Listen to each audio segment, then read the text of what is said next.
Very good evening one and all. આજે cloud કિચનમાં order હતો 10 પ્લેટ્સ સમોસાનો. થયું એવું કે સવારે કોલ આવ્યો કે અર્જન્ટ બેઝિસ પર સાંજ સુધીમાં કસ્ટમરે કીધું કે મારા સનના ફ્રેન્ડ્સ આવવાના છે ઘરે, વેકેશન છે, તો એટલે મારે કંઈક એવો નાસ્તો જોઈએ છે જે બધા કિડ્સને ભાવે.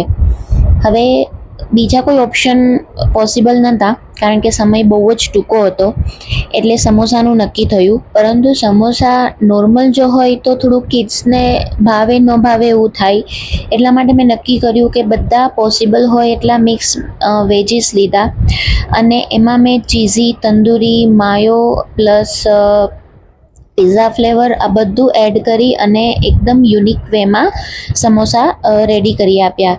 સો આ રીતે કિડ્સને ભાવે, થોડુંક રૂટીન કરતાં અલગ પણ થાય અને જલ્દી પણ થઈ જાય, એટલા માટે સમય ઓછો હતો. સો સમોસાની શીટ મેં પછી રેડીમેડ લઈ લીધી અને સ્ટફિંગ મેં ઘરે બનાવ્યું અને સમય કરતાં પહેલાં 10 પ્લેટ સમોસા મોકલી આપ્યા. સો જરૂરથી કહેજો કેવું લાગ્યું.